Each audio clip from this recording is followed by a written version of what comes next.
Mr. Buchanan. Thank you, Mr. Chairman, and I want to thank each of our witnesses for being here today. I'm a member from Florida, and this recession has been brutal on home builders and jobs. Florida was growing at 1,000 people a day, over the last couple of decades or so, and we're in a tendency now where we're starting to come back. But a lot of our builders have been basically put out of business, but they're starting to come back.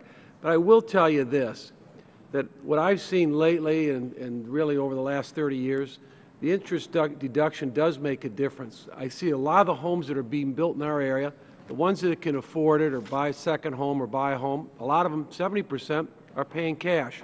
But the other part of it, in terms of Southwest Florida, there's a lot of people that are buying homes for $200,000, $250,000, $180,000. That's where the marketplace is. A lot of the homes, I think of 2 or 3 of our largest home builders that have survived this, and that's where their focus is. And a lot of those are young families, first and second home buyers.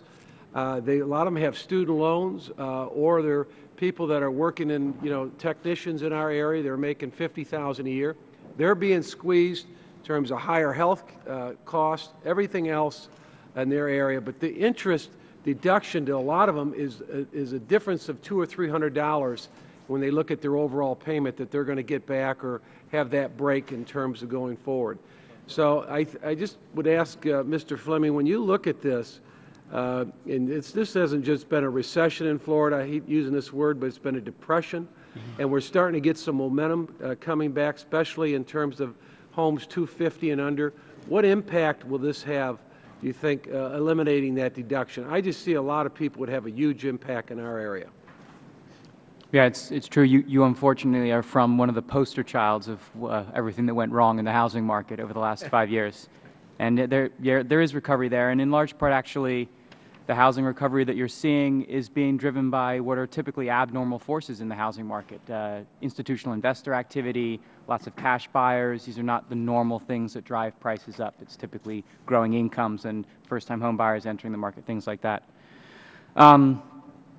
It's hard to say. I mean, I guess I was laughing with a colleague of mine this morning saying that the only thing that I can be absolutely sure about the mortgage interest deduction is that given that it creates both the incentive to consume more homes and some level of increased home ownership in and of itself, that all that urban sprawl and traffic that I had to drive through to get here this morning can be attributed in part to the mortgage interest deduction. Of that, I am sure.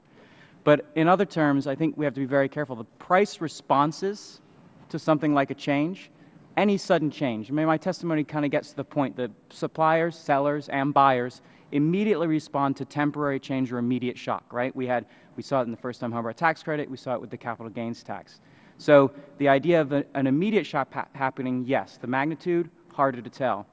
Most of the models that we look at, the econometric models that come up with these estimates of the price changes, basically hold the supply side inelastically fixed. In other words, there's no supply response to the impact. So, of course, the price response is bigger.